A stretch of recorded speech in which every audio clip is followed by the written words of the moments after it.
Okay, Bluetooth device causes cancer? Completely wrong. As you can see, I'm using Bluetooth device right now. So there is no scientific evidence which is linking headphones, either wireless ones or with wired earphones, with increased risk of cancer.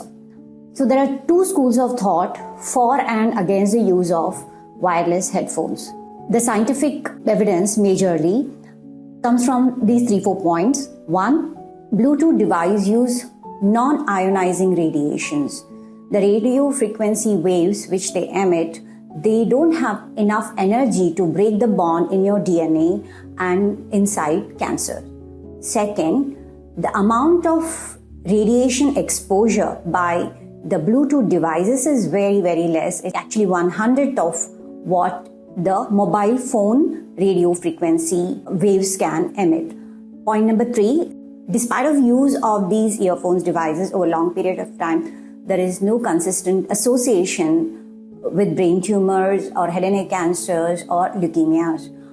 And also, over last 2 decades have seen a huge surge of use in wireless devices. However, there is no increased incidence of brain tumors in the last 2 decades. The argument for the potential carcinogenic effect, though in minority, is because of these concerns. One, the International Agency on Research on Cancer, IARC, classifies Bluetooth devices as category 2B, that is possibly carcinogenic in human beings. That means there is insufficient evidence to make this as a cancer-causing substance in humans and not even in animals. Point number 2, the proximity of these devices with ear canals, since they are very closely placed inside the ear canal, long-term usage can cause some damage in the ear canal and they are very close to the brain.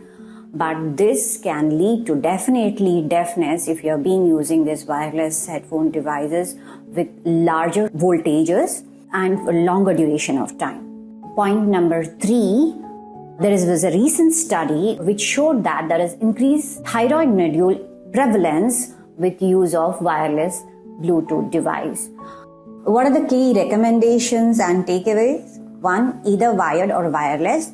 Both of these devices don't cause any increased risk of cancer because the electromagnetic radiations which they emit is negligible enough and they don't cause any DNA damage.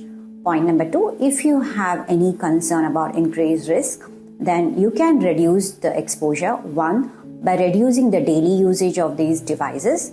Point number 2, if you are on a long-term call, you can switch to a wired Bluetooth device or you can use a speakerphone.